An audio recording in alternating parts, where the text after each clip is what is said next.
Medical కాలేజీల privatisation సూది మందు లాంటిది. గుచ్చేటప్పుడు నొప్పిగా ఉంటుందేమో గానీ దానివల్ల బ్రహ్మాండమైన ట్రీట్మెంట్ జరిగిపోతుంది ఆంధ్రప్రదేశ్కి అని చెప్పడానికి, కన్విన్స్ చేయడానికి చంద్రబాబు విభిన్న రకాల ప్రయత్నాలు కొత్త మార్గాల్లో చేస్తూ ఉన్నారు. సవిత, అనిత లాంటి మంత్రులైతే గనక జగన్ మీద ఎదురుదాడి చేయడానికి వీడియో ప్రెజెంటేషన్స్ ఇవ్వడము, క్షేత్రస్థాయికి వెళ్ళిపోయి పిల్లర్లని కదిపి కుదపడం మనం చూస్తూ ఉన్నాం. ప్రైవేటైజ్ చేస్తే ఎవరికి లాభం, ఎవరికి నష్టం? అసలు చంద్రబాబు ఎంతలా కన్విన్స్ చేయాలి అనుకుంటున్నా గానీ జనంలో ఇంత గగ్గోలు ఎందుకుంది? ఈ ప్రశ్నలకి సమాధానం అనుభవం ఉన్న వాళ్ళకి, చరిత్ర తెలిసిన వాళ్ళకి ఆల్రెడీ తెలుసు. అంటే పరిణామాలు ఎలా ఉండబోతున్నాయో చరిత్ర మీద అవగాహన ఉన్న వాళ్ళకి ఆల్రెడీ అర్థమైపోయింది. ఇంతకీ ప్రైవేటైజేషన్ విషయంలో చంద్రబాబు హిస్టరీ ఏంటి, ఆ ట్రాక్ రికార్డ్ తెలిస్తే ఏపీ ఇప్పటికీ ఎందుకు ఉలిక్కి పడుతుంది?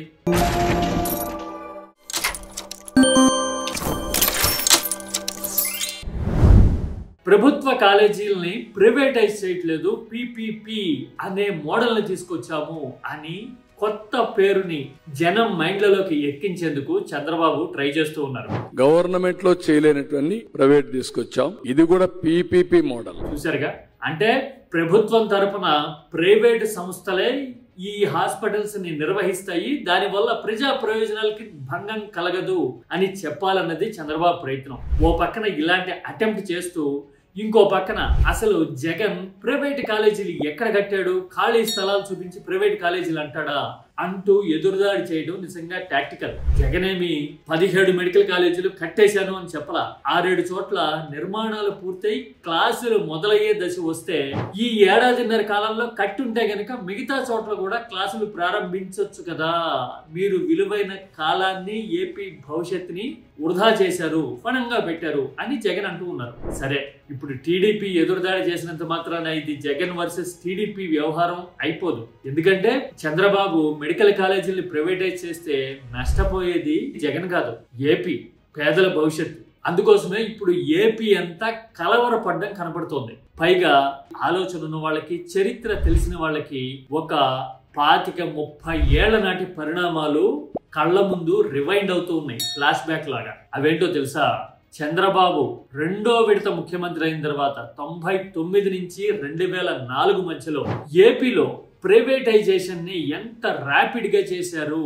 ఆ ప్రైవేటైజేషన్ దెబ్బకి ఎన్ని ప్రభుత్వ రంగ సంస్థలు పిట్టల్లా రాలిపోయినాయి అనేది తెలిస్తే గనక ఇప్పటి జనరేషన్ ఆశ్చర్యపోతుంది. చాలా మంది అప్పట్లో చంద్రబాబు హయాంలో ప్రైవేటైజ్ చేసిన నిజాం షుగర్స్ గురించి, మూతపడిన ఆల్విన్ కంపెనీ గురించి మాత్రమే మాట్లాడుతూ ఉంటారు. నిజానికి 99 నుంచి 2004 టెన్యూర్లో చంద్రబాబు 54-55 ప్రభుత్వ రంగ సంస్థల్ని అమాంతం ప్రైవేటైజ్ చేసేశారు. దీనికోసం పబ్లిక్ ఎంటర్ప్రైజెస్ రిఫార్మ్స్ అనే పాలసీ కూడా తీసుకొచ్చారు. అంటే ప్రైవేటైజేషన్ అని స్ఫురణకి రాకుండా ఇక్కడ ఒక టాక్టికల్ పేరు కూడా పెట్టి దాన్ని ఉధృతంగా, కంటిన్యూస్ గా ఒక ప్రాసెస్ లాగా చేయడం మనకు కనబడుతుంది. అప్పటి ప్రైవేటైజేషన్ దెబ్బకి 50కి పైగా సంస్థలు ప్రభుత్వ ఖాతా నుంచి కరుమరుగైపోతే ఇంకొన్ని అసలు ఇవి పనికిరావు అంటూ ఇలా పక్కన పడేయటమో కాకుండా పనితీరుని నిర్వీర్యం చేసి ఇది ఇంకా పనికిరాదు అని కూర్చోబెట్టిన సంస్థలు ఇంకొన్ని ఉంటాయి.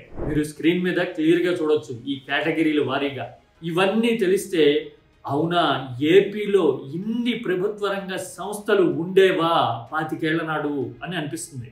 పైగా ఇంకో విషయం ఏంటంటే, మళ్ళీ 2004లో గెలిస్తే 3వ తడవ అధికారంలోకి వస్తే కనుక 80 సంస్థల్ని ప్రైవేటైజ్ చేయాలి అనే లక్ష్యాన్ని కూడా అప్పట్లో చంద్రబాబు పెట్టుకున్నారు అని కమ్యూనిస్టు పార్టీలు తెగ గగ్గోలు పెడుతూ ఉండేవి.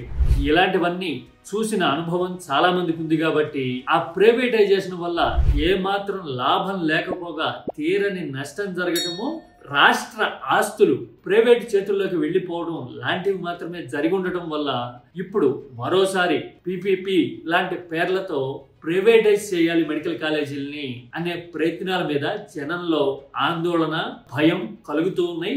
పెరుగుతూ ఉన్నాయి. నిజానికి ఏపీ మెడికల్ సీట్ల విషయంలో ఏపీ స్టేటస్ ఏంటో తెలిస్తే గనక ఆ 17 మెడికల్ కాలేజీలు ఏపీకి సంజీవని లాంటివి అని అర్థమవుతుంది. మీరు స్క్రీన్ మీద చూస్తా ఉన్నారు. విభజన టైంకి ఏపీలో 2300-400 సీట్లుంటే అందులో 1000 వరకు ప్రైవేట్ రంగంలో సీట్లు ఉండేవి. ఆ తర్వాత కాలక్రమంలో నీట్ లాంటి సిస్టమ్స్ అందుబాటులోకి వచ్చిన తర్వాత, రాష్ట్రాలకి ఫ్లెక్సిబిలిటీ ఇచ్చిన తర్వాత 2019 నాటికి ఆ సీట్ల సంఖ్య 4300-4400 అయ్యింది. ఇప్పుడు ఈ 17 మెడికల్ కాలేజీలు వస్తే ఆ సీట్ల సంఖ్య అమాంతం రెట్టింపు అయ్యే అవకాశం ఏపీ కళ్ళ ముందు ఉంది. అంటే మొత్తంగా కలుపుకుంటే ఇవన్నీ ప్రభుత్వ రంగంలో వచ్చిన సీట్లు కాబట్టి ఏపీలో సీట్లు ఒక 7500-7800 అవుతాయి అని అనుకుంటే అందులో సింహభాగం ప్రభుత్వ రంగ మెడికల్ సీట్లు అయి ఉండేవి. దీనివల్ల ఆసుపత్రులు వచ్చి వైద్య సదుపాయాలు మెరుగుపడమే కాదు, పేద విద్యార్థులకి వైద్య విద్య అందుబాటులోకి వచ్చే మహత్తరమైన అవకాశం వచ్చి ఉండేది. అందుకోసమే ఇప్పుడు అలాంటి అవకాశాలు రాకపోగా ప్రభుత్వం చేతిలో ఉండాల్సిన కాలేజీలన్నీ ప్రైవేట్ పరం అయిపోతున్నాయి చంద్రబాబు విధానాలతో అని ఆందోళన పడుతూ ఉన్నారు ఆలోచన ఉన్న వాళ్ళంతా. అది అసలు privatisation story in Chandrababu regime.